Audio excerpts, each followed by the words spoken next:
주도권 토론 시작해 주시기 바랍니다. 우선 박종민 후보한테 질문 드리겠는데요. 미국 같은 경우에서는 6선, 7선, 그리고 12선 의원들이 굉장히 많습니다. 그런데 후보님께서 공약 내용 보니까 국회의원 피선거 연령을 70세로 제한하자는 취지의 공약을 내신 것 같은데, 이게 자칫 잘못하면 이게 노인비례가 이쪽으로 이어질 수도 있고, 또 우리나라 특성상 4선 이상 되면 다 부패 바라보는 그런 시선들, 이런 시선들이 굉장히 저는 높은 이 중량감 있는 정치인들 다 배제시키는 거 아니냐, 이런 생각이 드는데, 혹시 여기에 대해서 어떻게 생각하시는지? 물론 앞서 말씀드리면 뭐 노인 비하 발언이라든가 그런 생각이나 그런 이념 그런 것은 없습니다. 다만 제가 조금 이런 취지를 낸 것은 뭐 지금 뭐 70세 이상의 국회의원분들도 지금 건장하게 잘 계십니다. 뭐 그렇지만 우리가 이제 젊은 층들 그리고 청년을 위한 그런 정책들이 한두 가지씩 나오고, 또 그러다 보니까 청년을 위한 그런 정책들이 이제 대한민국에서 또 여러 정치인분들께서 이제 주도하고 계십니다. 그런 취지에서 제안을 조금 하면서, 뭐 제안을 하더라도 무조건 그 정도까지 아니고 뭐 특별법이라든가 이런 걸 좀 개정하거나 제정하면 되지 않겠습니까? 또한 이제 그것을 입각해서 또 뭐 좀 더 젊은 층들이 정치권에 스며들도록 하는 것이 좀 올바른 사회가 아닌가. 또 이제 청년층이 뭐 못하는 일도 없는 것 같고 뭐 그러지 않을까 생각합니다. 저는 아까 방금 70세 이상 이게 특별법으로 어느 정도 커버를 가능하다 이렇게 얘기하셨는데, 저는 이렇게 70세 규정해놓고 특별법으로 다시 70세 이상 할 수 있도록 할 거면 저는 이 공약이 과연 필요할까라고 생각이 들고요. 그 다음 질문은 연령층별 투표구를 분리해서 설치하겠다라고 하셨는데, 굳이 연령층별로 투표구를 분리하는 이유가 있습니까? 뭐 제가 경험한 바와 그리고 이제 또 주변 여론을 통해서 좀 접했던 그런 내용이지만요. 이제 대학생들 같은 경우는 20대부터 30대까지는 이제 뭐 대충 그렇게 뭐 규정하고 있는데, 뭐 대학교라든가 그런 학교 시설에 있어서 뭔가 투표권을 뭐 투표를 할 수 있는 그런 공간도 마련되어 있지 않고 다 지역이라도 가까운 데 하고 있지 않습니까? 그리고 그 선거 날에는 대부분 놀러 가시는 분들이 많다고 저는 생각을 합니다. 그래서 그런 분들을 위해서 좀 더 조금 뭔가 고려해주고 그런 취지에서 이런 것이 좀 괜찮지 않을까 생각하고 있습니다. 방금 그렇게 이야기하셨는데, 네. 젊음의 거리라고 하는 홍익대학교 기준을 하면 주변에 7군데 투표구가 이렇게 설치되어 있습니다. 그래서 서교예술실험센터, 서교가든주차장, 강원동해관, 서경로 주민센터 다 약 1km씩 이렇게 다 있습니다. 그래서 아까 박종민 후보께서 이야기하셨던 것은 이 부분에서 약간 미흡하셨던 게 아닌가. 이미 다 마련이 되어 있습니다.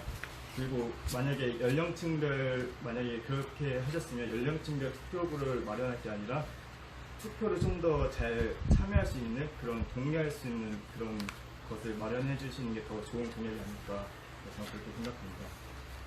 그 다음에 질문은 제가 이제 잠시만요. 그 목소리를 조금만 더 키워주시면 좋을 것 같습니다. 장비가 열악해서 죄송합니다. 네, 계속 이어가 주시죠. 서한소 후보님한테 질문을 드리는데요. 서한소 후보님께서는 연동형 비례대표제에서는 찬성하시는 입장입니까? 네, 찬성합니다. 네, 왜 찬성하십니까? 오히려 역으로 생각을 한번 해보자고요. 네. 지금 대한민국 국회에, 그러니까 중앙선거관리위원회에 등록되어 있는 군소정당들이 상당히 많습니다. 근데 그 군소정당들이 예전에 이제 정당도 투표를 하게끔 해서 1인 2표제가 됐죠. 네. 그래서 지금 와서 선거제 논의를 하고 있는데, 연동형 비례대표제라는 어떤 큰 틀을 가지고 논의를 하고 있습니다. 근데 결국에는 정치는 어떤 거대 양당, 그러니까 지금의 큰 어떤 특정 정당들이 이끌어가는 게 정치라고 생각하지 않거든요. 네. 다양한 목소리를 듣고 이야기를 해야 그것이 전 정치라고 생각하기 때문에 연동형 비례대표제에 대해서는 적극 찬성합니다. 감사합니다. 그 다음에 다시 박종민 후보한테 질문 드리겠는데요. 북한 기업의 남한 진출 시 우리에게 이득이 되는 사항이 있나요? 뭐 북한 이북 땅에 있는 그런 지하 자원들을 뭐 우리 한반도로 이제 전체적으로 유통을 시키면 좀 더 수출면이나 무역면에서 좀 더 강화가 되지 않을까라고 생각을 합니다.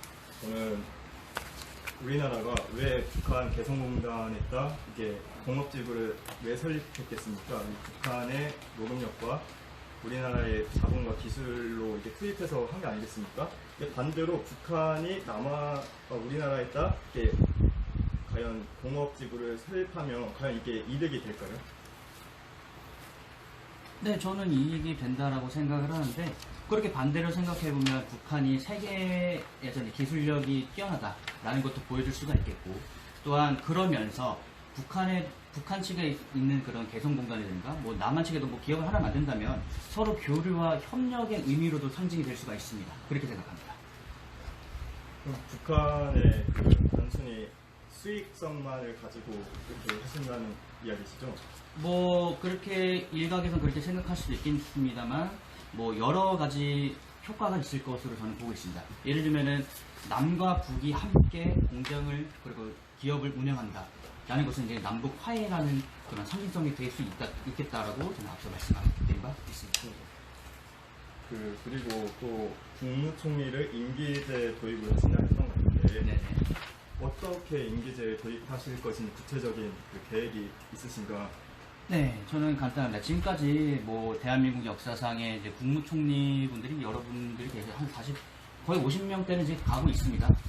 그러면서 이제 그 신문 기사에도 나왔고 뭐 여론도 이제 그렇게 얘기하는 게 뭐냐면 2년 정도만 하고 이제 국무총리를 내려놓는다.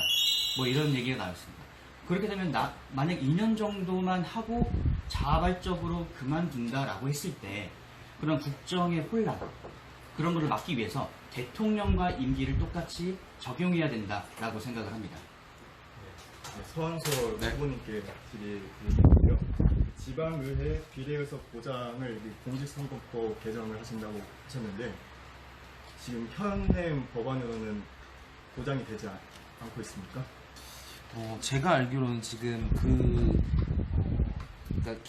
그러니까 처음에 받았을 때 공천을 받았을 때 비례의원이 그 다른 당으로 이전하게 될 시에는 그 당적이 보장받지 못한다는 걸로 제가 알고 있고요. 네네. 그래서 이미 국회에서 여러 번 논의를 한 것으로 알고 있고 네네. 실제로 국회 정기특위에서 이제 박주현 의원님이 나오셔서 실제로 이 법안에 관련해서 일부 개정 법률안을 발의하신 걸로 알고 있습니다.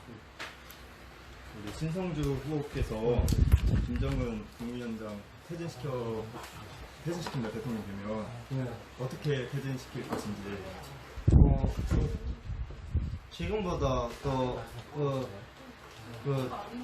대부 퇴진해가지고 강하게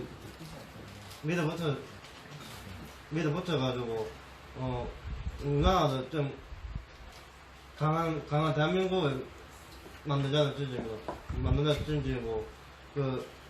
강하게 밀어붙여가지고 김정은 국무위원장이 좀 이제 그만 해고 포기하고 이제 북한 주민들도 행복한 삶을 살 수 있도록 마련해 주셔야 되고 그래가지고 시간 별로 없어서. 네, 지금 어쨌든 발언 끊을 수 있는 그 권한이 있기 때문에 주도권 가지신 분이 김정은 후보 계속 이어나가 주시죠. 서한솔 후보님께서 대학생 국회를 지원하는 그런 공약도 내신 것 같은데 네네. 대학생 국회가 어떤 정부의 기관도 아닌데 대학생 국회를 지원하시려는 목적이 무엇인지. 일단은 제가 대학생 국회를 지원하겠다라는 목표로 공약을 발표한 것은 아니고요. 일단 현재 있는 대학생 국회의 어떤 활성화를 위해서 고민을 하고자 그 공약들을 냈던 것입니다. 네네. 네, 뭐 국가기관도 아닌데 지원을 하게 돼서 조금 그렇다라고 말씀을 하시는데 저희도 이렇게 의견을 이야기할 수 있는 단체이고 네네. 그리고 또 저희끼리 법안 논의도 하지 않습니까? 네네. 그러니까 저는 그 조직이 좀 더 튼튼해져야 된다고 생각을 했기에 대학생 국회 공약을 발표를 한 것입니다.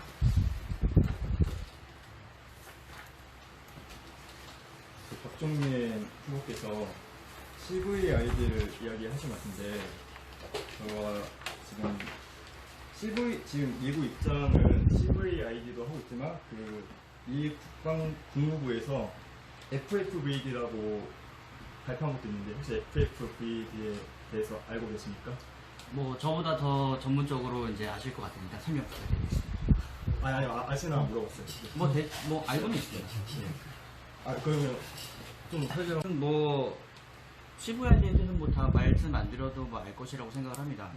근데 북핵을 조금- 잠시만요. 어쨌든 그 주도권 토론 시간이 끝났기 때문에 이제 박정민 후보 이제 답변 시간으로 이제 그 김장우 후보 주도권 토론은 이제 마치도록 하겠습니다. 네, 답변 이어나가 네. 주시죠.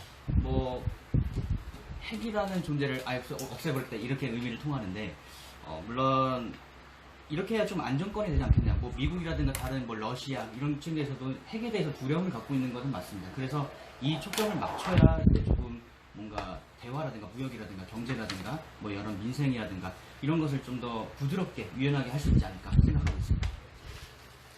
네, 그 김재강 후보 수고하셨습니다. 네, 다음으로 이제 신상준 후보 주도권 토론을